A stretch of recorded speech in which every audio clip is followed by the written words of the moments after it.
Bab 2689. Tak terkalahkan dalam sekejap. Mileye tidak langsung kembali ke Akademi Guanxuan di dunia puluhan ribu surgawi, melainkan datang ke Paviliun Xianbao di dunia Xianghu. Ketika Mileye datang ke Paviliun Xianbao, Juardi Su, ketua cabang Paviliun Xianbao, bergegas keluar untuk menyambut Mileye. Dia memberi hormat kepada Mileye dengan dalam, "Tuan Muda Ye." Yang lain tidak tahu apa yang terjadi, tetapi dia tahu bahwa dunia dewa misterius telah kehilangan dua alam dewa agung kuno. Dan Mileye masih hidup. Tidak usah berpikir pun tahu apa yang sudah terjadi. Mileye tersenyum kecil. "Carikan aku tanah pelatihan, aku mau pelatihan tertutup." Juardi Su buru-buru berkata, "Tuan Muda Ye, silakan ikut aku." Saat dia berbicara, dia membawa Mileye ke langit berbintang yang tidak diketahui. Juardi Su melihat sekeliling, dia lalu berkata, "Tuan Muda Ye, ini tanah pelatihan terbaik di sini, sangat sepi." Mileye mengangguk. Juardi Su memberi sedikit hormat. "Kalau Tuan Muda Ye ada kebutuhan, tolong hubungi aku kapan saja." Setelah selesai berbicara, dia perlahan mundur. Setelah Juardi Su mundur, Mileye melihat sekeliling, lalu duduk bersila, membuka telapak tangannya, dan buku kuno yang diberikan ayahnya muncul di tangannya. Teknik pedang yang dibuat oleh ayah dan kakak untuk dirinya sendiri. Harus diakui, Mileye sangat penasaran. Mileye membuka buku kuno, dan tiba-tiba, cahaya pedang jatuh tepat di antara alisnya. Boom! Dalam sekejap, informasi yang tak terhitung jumlahnya membanjiri pikiran Mileye. Tak terkalahkan dalam sekejap, sekali digunakan, segera muncul di luar alam semesta. Saat ini, kamu akan kebal terhadap semua kekuatan alam semesta yang ada, nasib dan sebab akibat tidak berguna, dan akan menangkal semua kebenaran agung. Pikiran di hati, jiwa dikunci dengan pedang, cahaya pedang padat, bayangan kembali ke sarungnya, dan semuanya mati. Saat ini, aku tak terkalahkan. Saat ini, aku tak terkalahkan. Mileye membeku. Segera, darah Mileye bergolak. Luar biasa. Pada saat ini, dia hanya ingin berteriak. Sekali pedang ini digunakan, dia akan melompat keluar dari alam semesta yang ada, dan nasib serta sebab akibat tidak berguna, dan itu akan melawan semua kebenaran agung. Mileye sangat bersemangat sehingga dia tidak bisa menahan diri. Ini lebih kuat dari pedang alam ilusi. Seperti yang diharapkan, ayah dan kakak bersama-sama menciptakannya untuk dirinya. Satu kata, ganas. Dua kata, sangat ganas. Tanpa basa-basi, Mileye mulai belajar secara langsung. Namun segera, dia menjadi mati rasa. Karena dia menemukan bahwa berlatih teknik pedang ini membutuhkan banyak uang, karena berlatih teknik pedang ini membutuhkan dukungan energi spiritual yang sangat besar, karena hanya dengan energi spiritual yang cukup, dia dapat menerobos alam semesta yang ada dan melompat keluar. Berapa banyak energi spiritual yang dia butuhkan? Dia baru saja membakar sejuta nadi alam semesta, namun, seperti batu jatuh ke laut, tidak ada gerakan sama sekali. Tidak cukup. Brengsek. Mileye tertegun. Mileye secara alami tidak terima dan terus membakar nadi alam semesta. Dia berdiri dengan pedang di tangan kanannya, matanya sedikit tertutup, dan teknik inti di tubuhnya sedang dikerahkan. Di sekelilingnya, nadi alam semesta yang tak terhitung jumlahnya terbakar dengan gila-gilaan. 2 juta, 3 juta, 4 juta, 6 juta. Ketika terbakar hingga mencapai 10 juta nadi alam semesta, pedang di tangannya tiba-tiba bergetar sedikit. Ada gerakan. Mileye sangat gembira, dan dengan cepat melakukan teknik inti. Segera, cahaya pedang samar muncul di sekelilingnya, dan pada saat ini, semua nadi alam semesta yang dia bakar diserap sepenuhnya oleh pedangnya. Mileye bergegas melanjutkan membakar nadi alam semesta. Saat ini, dia tidak terlalu peduli, dia hanya ingin mencoba kekuatan pedang ini. Mileye gila-gilaan membakar nadi alam semesta. Didukung oleh nadi alam semesta yang tak berujung, pedang di tangan Mileye bergetar hebat. Pada saat yang sama, cahaya pedang kecil yang tak terhitung jumlahnya tiba-tiba muncul di tubuhnya, dan cahaya pedang ini seperti pembuluh darah. Mileye tiba-tiba mengangkat pedang di tangannya. Pada saat ini, cahaya pedang kecil itu tiba-tiba berkumpul ke arah lengannya, dan segera cahaya pedang kecil yang tak terhitung jumlahnya datang ke lengannya melalui pedang di tangannya. Saat ini, dibutuhkan lebih banyak energi spiritual. Mileye tanpa ragu, terus membakar nadi alam semesta dengan gila-gilaan. Sekitar 1/4 jam kemudian, Mileye tiba-tiba menikam ke depan dengan pedangnya dan meraung, "Buka!" Boom! Dengan tusukan itu, ruang waktu di depannya tiba-tiba terbelah. Mileye langsung masuk ke dalamnya, dan detik berikutnya, dia muncul di ruang hampa yang membuat Mileye tercengang. Ruang hampa dia berada sekarang, semuanya ilusi, bukan sungai panjang dunia, bukan sungai panjang ruang waktu, seolah-olah terlepas dari alam semesta. Apalagi dia bisa melihat potongan alam semesta yang didatanginya. Bukan hanya itu, dari posisi ini, alam semesta yang ada adalah tembus pandang dan ilusi. Mileye memperhatikan tubuhnya. Pada saat ini, ada lapisan tipis cahaya pedang di tubuhnya, seperti sisik, sangat menyilaukan. Tak terkalahkan. Mileye berpikir sejenak, lalu mengeluarkan pena kebenaran agung dan mengayunkannya ke arah tubuhnya. Ses! Sapuan pena langsung mengenai tubuhnya. Boom! Sentuhan pena langsung hancur, dan dia baik-baik saja. Mileye tercengang, dan saat berikutnya, dia tertawa terbahak-bahak. Benar-benar tak terkalahkan. Pada saat ini, dia benar-benar tak terkalahkan. Seolah teringat sesuatu, dia tiba-tiba melihat ke alam semesta yang ada di luar, matanya terpejam perlahan, dan saat berikutnya, dia tiba-tiba menghunus pedangnya. Di alam semesta yang ada, 4 bayangan muncul di satu tempat, dan pada saat berikutnya, keempat bayangan itu menghunus pedang dan menebas, dan cahaya keempat pedang menyatu di satu tempat. Boom!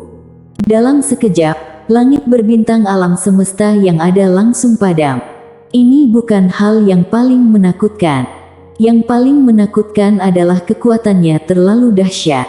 Kekuatan dahsyat menyapu ribuan mil dalam sekejap. Dalam sekejap, kekuatan seluruh dunia puluhan ribu surgawi tak berujung di atas langsung terhapus.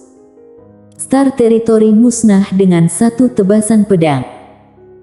Selain itu, kekuatan yang tersisa terus menghancurkan Star Territory di luar Star Territory yang jaraknya puluhan ribu mil. Dalam sekejap, lebih dari selusin alam semesta terpengaruh. Pada saat ini, master yang tak terhitung jumlahnya terkejut. Orang hebat mana yang menebas pedang ini? Banyak orang mulai menyelidiki, tetapi tidak menemukan apapun. Saat itu, Mileye tiba-tiba kembali ke alam semesta yang ada, dan ketika dia kembali ke alam semesta yang ada, seluruh tubuhnya langsung lemas. Dia kelelahan. Setelah mengerahkan pedang itu, dia langsung kelelahan. Kekuatan pedang itu jauh lebih kuat daripada pena kebenaran agung, dan tubuhnya saat ini tidak cukup untuk menanggungnya sepenuhnya. Pada saat ini, Juardi Su muncul di lokasi. Ketika dia melihat Mileye, Juardi Su ketakutan. Dia bergegas ke Mileye, dengan gemetar berkata, "Tuan Muda Ye. Kamu."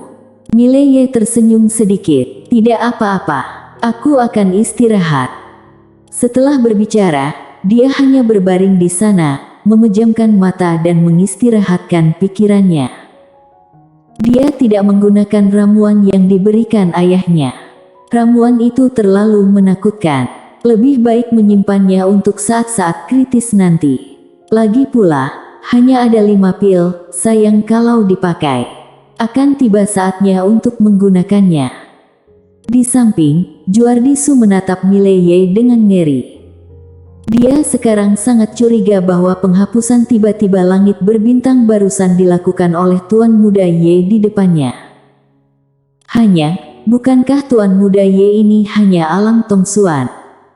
Bagaimana mungkin punya kekuatan yang begitu menakutkan? Juardisu bingung. Sekitar 2 jam kemudian, Mileye akhirnya terlihat jauh lebih baik. Dia duduk dan tersenyum kecut.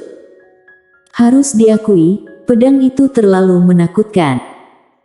Seolah teringat sesuatu, Mileye dengan cepat melihat ke penyimpanan cincinnya, dan ketika dia melihat nadi alam semesta di penyimpanan cincinnya, dia tercengang. 30 juta lebih nadi alam semesta. 30 juta. Wajah Mileye langsung menghitam. Untuk menggunakan pedang barusan, dia benar-benar membakar 30 juta nadi alam semesta. Mengapa teknik pedang ini sama dengan punya Quincy, mengandalkan uang? Dia juga memikirkan satu hal lagi, yaitu ketika dia melakukan teknik pedang ini barusan, dia tidak menggunakan kekuatan garis darah, jiwa pedang manusia dan kekuatan manusia. Kalau tidak, kekuatannya mungkin lebih menakutkan. Selain itu, pedang yang baru saja dia gunakan tidak menunjukkan kekuatannya yang sebenarnya. Harus diketahui, dia hanya mencobanya dan tidak mengerahkan semua kemampuannya. Singkatnya, pedang ini cukup tak terkalahkan. Mileye menggelengkan kepalanya dan tersenyum.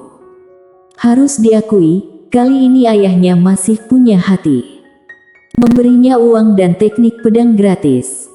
Dan sebuah kotak. Memikirkan hal ini, Mileye dengan cepat mengeluarkan kotak itu.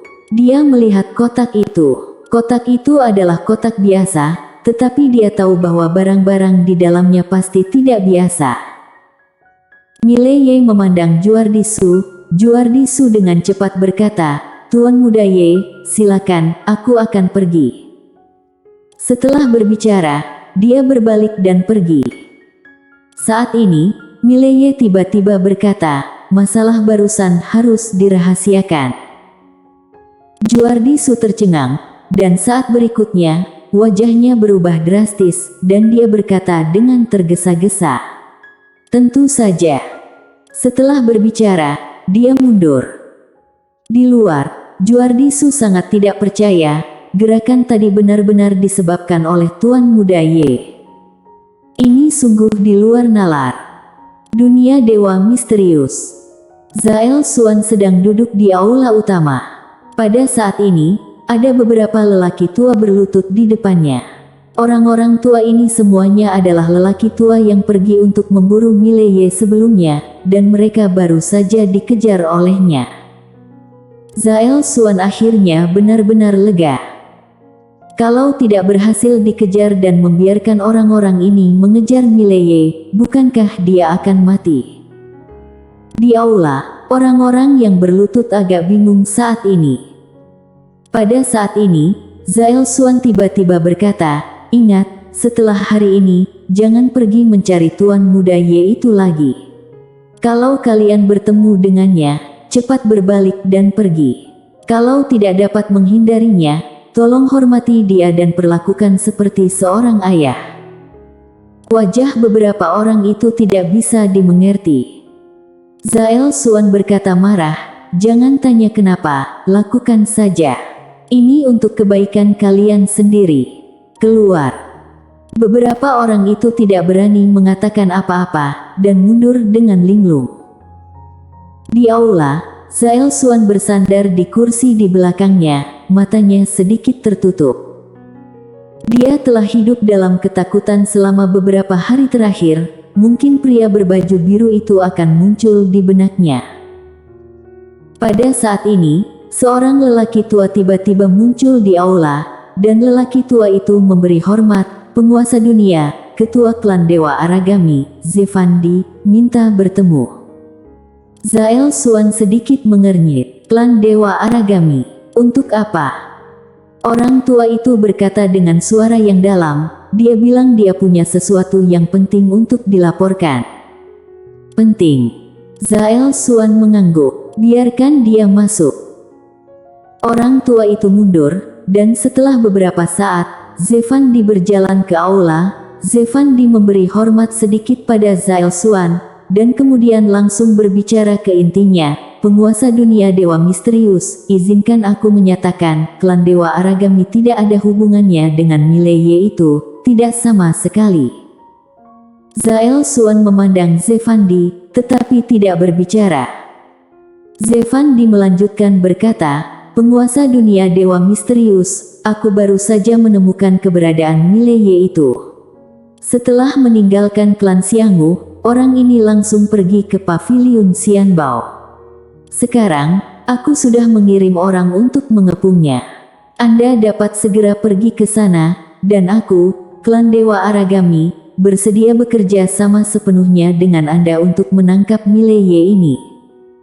Kaki Zael Suan tiba-tiba menjadi lemas. Bersambung.